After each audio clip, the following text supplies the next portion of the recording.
ಅಧಿಕಾರ ಹಂಚಿಕೆಯ ಬಗ್ಗೆ ಚರ್ಚೆ ನಡೆದಿಲ್ಲ. ಇದೆಲ್ಲ ಊಹಾಪೋಹಗಳು. ಸಿಎಂ ಹುದ್ದೆಗೆ ನಮ್ಮ ಪಕ್ಷದಲ್ಲಿ ಅನೇಕರು ಇದ್ದಾರೆ. ಮುಖ್ಯಮಂತ್ರಿ ಬದಲಾವಣೆ ಇಲ್ಲ ಎಂದು ವಿಧಾನ ಪರಿಷತ್ ಸದಸ್ಯ ಯತೀಂದ್ರ ಸಿದ್ದರಾಮಯ್ಯ ಅವರು ತಿಳಿಸಿದರು. ಅವರಿಂದು ರಾಯಚೂರಿನಲ್ಲಿ ಕುರುಬ ಸಮುದಾಯದಿಂದ ಆಯೋಜಿಸಿದ ಪ್ರತಿಭಾ ಪುರಸ್ಕಾರ ಕಾರ್ಯಕ್ರಮಕ್ಕೂ ಮುಂಚೆ ಮಾಧ್ಯಮಗಳೊಂದಿಗೆ ಮಾತನಾಡಿ, ಮುಖ್ಯಮಂತ್ರಿ ಬದಲಾವಣೆಯ ಬಗ್ಗೆ ಊಹಾಪೋಹಗಳು ನಡೀತಿದೆ, ಇದು ಸತ್ಯವಲ್ಲ. ಡಿಕೆ ಶಿವಕುಮಾರ್ ಅವರು ಈ ಹಿಂದೆಯೂ ಅನೇಕ ಬಾರಿ ಹೇಳಿದ್ದಾರೆ ಎಂದು ಪತ್ರಕರ್ತರ ಪ್ರಶ್ನೆಗೆ ಉತ್ತರಿಸಿದರು.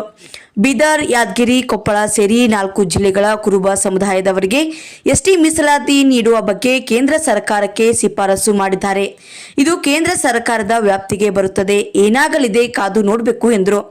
ಇನ್ನು ಉಪಮುಖ್ಯಮಂತ್ರಿ ಡಿಕೆ ಶಿವಕುಮಾರ್ ಅವರು ಈಚೆಗೆ ಬೆಂಗಳೂರಿಗೆ ಭೇಟಿ ನೀಡಿದಾಗ ಮುನಿರತ್ನ ಅವರು ತಮಗೆ ಕರೆದಿಲ್ಲ ಎಂದು ಹೇಳಿಕೊಂಡಿರುವ ಬಗ್ಗೆ ಮಾತನಾಡಿದ ಅವರು, ಡಿಕೆ ಶಿವಕುಮಾರ್ ಅವರು ಹಿರಿಯರು, ಅವರಿಗೆ ಪ್ರೋಟೋಕಾಲ್ ಬಗ್ಗೆ ಗೊತ್ತಿದೆ.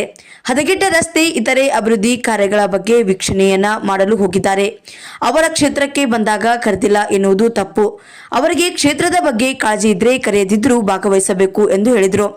ಇನ್ನು ಮುನಿರತ್ನ ಅವರಿಗೆ ಕರೆ ಅಂತ ಹೇಳಿದ್ದಾರೆ ಎಂದು ಪತ್ರಕರ್ತರ ಪ್ರಶ್ನೆಗೆ, ಮುನಿರತ್ನ ಅವರು ಮೊದಲು ಕಾಂಗ್ರೆಸ್ ಪಕ್ಷದಲ್ಲಿ ಇದ್ದವರು, ಸ್ನೇಹ ಸಲುಗೆಯಿಂದ ಹೇಳಿರಬಹುದು. ಇದನ್ನು ದೊಡ್ಡದು ಮಾಡುವುದು ಸರಿಯಲ್ಲ ಎಂದು ತಿಳಿಸಿದರು. ವರದಿಗಾರರು ವೀರನಗೌಡ ಗಾರಲ್ದಿನಿ, Indian public TV, Kannada, Raichur. ಚರ್ಚೆ ಆಗಿಲ್ಲ ಅಂತ ನನಗೆ ಗೊತ್ತಿರೋ ಮಾಹಿತಿ ಪ್ರಕಾರ. ಸೊ ಹಾಗಾಗಿ ಈ ಊಹಾಪೋದ್ಮೇಲೆ ಎಲ್ಲರೂ ಏನಾದರೂ ಹೇಳ್ತಿರ್ತಾರೆ. ಮುಖ್ಯಮಂತ್ರಿ ಪದವಿಗೆ ಅರ್ಹರಾಗಿರುವಂಥವ್ರು ಬೇಕಾದ ಜನ ನಮ್ಮ ಪಕ್ಷದಲ್ಲಿದ್ದಾರೆ. ಹಾಗಾಗಿ ಅವರು ಅವಾಗವಾಗ ಕ್ಲೇಮ್ ಮಾಡ್ತಾರೆ, ಅದ್ರೊಳಗೇನು ತಪ್ಪಿಲ್ಲ. ಅಲ್ಲ, ಇನ್ನೊಂದು ಸರ್, ಈಗ ಕುರುಬರಿಗೆ ಎಸ್ಟಿ ಕೊಡಬೇಕು ಅನ್ನುವಂಥ ಹೋರಾಟ ಸುಮಾರು ವರ್ಷಗಳಿಂದ ನಡೀತಾ ಇದೆ. ಮೊನ್ನೆ ಕೂಡ ಸಿದ್ದರಾಮಯ್ಯವರು ಕೂಡ ಹೇಳಿದರು, ಈ ಭಾಗದಲ್ಲಿರೋರಿಗೆ ಎಸ್ಟಿ ಕೊಡಿಸ್ತೀನಿ ಅಂತ. ಎಲ್ಲಿಗೆ ಬಂತು ಸರ್? ಏನದು ಅಪ್ಡೇಟ್ ಏನಿದೆ? ಈಗಾಗಲೇ ಕೊಪ್ಪಳ ಮತ್ತು ಯಾದಗಿರಿ ಮತ್ತು ಇನ್ನೊಂದು ಬೀದರು ಮತ್ತು ಒಟ್ಟು 4 ಜಿಲ್ಲೆಗಳಲ್ಲಿ ಕೊಡಬೇಕು ಅಂತ ಹೇಳಿ ಶಿಫಾರಸು ಮಾಡಿದೆ. ಅದು ಕೇಂದ್ರ ಸರ್ಕಾರದ ಅಂಗಳದಲ್ಲಿದೆ. ಈಗ ಕೇಂದ್ರ ಸರ್ಕಾರ ಅದು ತೀರ್ಮಾನ ಮಾಡಿ ಅವ್ರಿಗೆ ಎಸ್ಟಿ ಸ್ಟೇಟಸ್ ಕೊಡುವಂಥ ಕೆಲಸ ಮಾಡಬೇಕು. ಡಿಕೆ ಶಿವಕುಮಾರ್ ಅವರು ಬೆಂಗಳೂರು ಡಿಕೆ ಶಿವಕುಮಾರ್ ಅವರು ಪ್ರೋಟೋಕಾಲ್ ಏನು ಫಾಲೋ ಮಾಡಬೇಕು ಅದನ್ನು ಮಾಡಿರ್ತಾರೆ. ಅವ್ರು ಹಿರಿಯ ಸಚಿವರು, ಅವ್ರಿಗೆ ಗೊತ್ತಿರುತ್ತೆ ಪ್ರೋಟೋಕಾಲ್. ಸೊ ಹಾಗಾಗಿ ಮುನಿರತ್ನ ಅವ್ರು ಅದಕ್ಕೆ ಆಕ್ಷೇಪಣೆ ಮಾಡಬೇಕಾಗಿಲ್ಲ. ಮತ್ತು ಅವ್ರು ಏನು ಬೆಂಗಳೂರಿನಲ್ಲಿ ಎಲ್ಲೆಲ್ಲಿ ಏನು ಸಮಸ್ಯೆಗಳಿದೆ, ಎಲ್ಲೆಲ್ಲಿ ರಸ್ತೆಗಳು ಹಾಳಾಗಿದೆ ಅದನ್ನು ನೋಡೋಕ್ಕೆ ಹೋಗಿದ್ದಾರೆ. ಅದಕ್ಕೋಸ್ಕರ ಎಲ್ಲರೂ ಅವರೇ ಬರಬೇಕು, ಕರಿಬೇಕು ಅಂತೇನಿಲ್ಲ.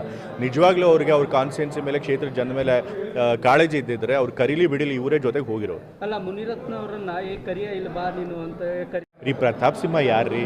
ಆತ ರಾಜಕೀಯದಲ್ಲಿ ಪ್ರಸ್ತುತ ಆಗಿರಬೇಕು. ಹಾಗಾಗಿ ಸುಮ್ಮನೆ ಸಾಕ್ಷ್ಯ ಇಲ್ಲದೆ, ಆಧಾರ ಇಲ್ಲದೆ ಬಾಯಿಗೆ ಬಂದಂಗೆ ಆರೋಪ ಮಾಡ್ತಿರ್ತಾರೆ. ಸೊ ಹಾಗಾಗಿ ಅವ್ರು ಹೇಳೋದನ್ನೆಲ್ಲ ಗಂಭೀರವಾಗಿ ತೊಗೊಳ್ಬೇಕಲ್ಲ. ಅವ್ರ ಪಕ್ಷನೇ ಅವ್ರನ್ನ ಗಂಭೀರವಾಗಿ ತೊಗೊಂಡಿಲ್ಲ, ನಾವೇ ಗಂಭೀರವಾಗಿ ಅದು ಆಗುತ್ತೆ ಅಂತ ಹೇಳಿದ್ದಾರೆ. ಈಗಾಗಲೇ ಕೆಲವು ಹಿರಿಯ ಸಚಿವರುಗಳು ಕೂಡ ಹೇಳಿದ್ದಾರೆ ಮತ್ತು ಮುಖ್ಯಮಂತ್ರಿಗಳು ಸೂಚ್ಯವಾಗಿ ಹೇಳಿದ್ದಾರೆ. ಸೊ ಬಹುಶಃ ಆಗುತ್ತೆ ಡಿಸೆಂಬರ್. ಅದಕ್ಕೂ ಕೂಡ ಮುಖ್ಯಮಂತ್ರಿಗಳು ಈಗಾಗಲೇ ಉತ್ತರ ಕೊಟ್ಟಿದ್ದಾರೆ. ಎಲ್ಲಿ ತನಕ ಅವರು ಮುಖ್ಯಮಂತ್ರಿಗಳಾಗಿರ್ತಾರೋ ಅವ್ರ ಸಂಪುಟದಲ್ಲಿ ನನ್ನ ಮಂತ್ರಿ ಮಾಡಲ್ಲ ಅಂತ ಹೇಳಿದ್ದಾರೆ. ಸೊ ಹಾಗಾಗಿ ಆ ಪ್ರಶ್ನೆ ಬರುತ್ತೆ. ಇನ್ನು ನವೆಂಬರ್ ಕ್ರಾಂತಿ, ಡಿಕೆ ಶಿವಕುಮಾರ್ ಅವರಿಗೆ ಅಧಿಕಾರ ಬಿಟ್ಕೊಡ್ಬೇಕು ಸಂಘದಿಂದ ಪ್ರತಿಭಾವಂತ ವಿದ್ಯಾರ್ಥಿಗಳಿಗೆ ಪ್ರತಿಭಾ ಪುರಸ್ಕಾರ ಮಾಡುವಂಥ ಒಂದು ಕಾರ್ಯಕ್ರಮ ಆಯಿತು. ಬಹಳ ದಿವಸದಿಂದ ರಾಯಚೂರು ಜಿಲ್ಲೆಗೆ ಬಂದು ಈ ಕಾರ್ಯಕ್ರಮ ಅಟೆಂಡ್ ಮಾಡಿ ಅಂತ ಕೇಳ್ತಾ ಇದ್ರು ಕುರುಬ ಸಂಘದವರು ಮತ್ತು ನಮ್ಮ ಅಯ್ಯಣ್ಣವರು. ಸೊ ಹಾಗಾಗಿ ಈ ಕಾರ್ಯಕ್ರಮಕ್ಕೆ ಬರಲೇಬೇಕು ಅಂತ ಹೇಳಿದ್ರಿಂದ ಬಂದು ಅಟೆಂಡ್ ಮಾಡ್ತಾರೆ.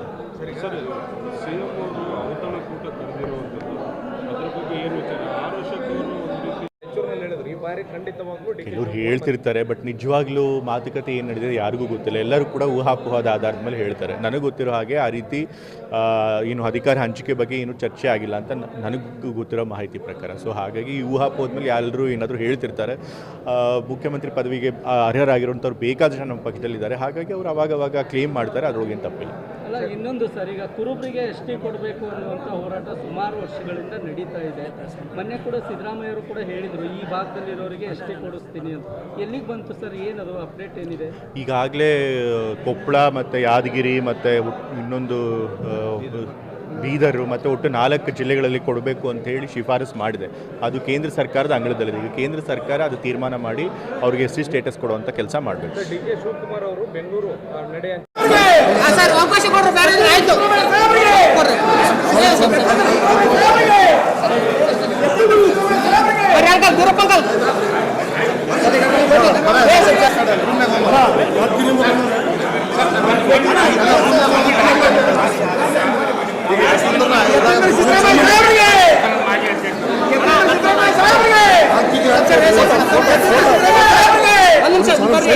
ಸನ್ಮಾನ ಮಾಡೋರು ಕೊಡ್ರಿ.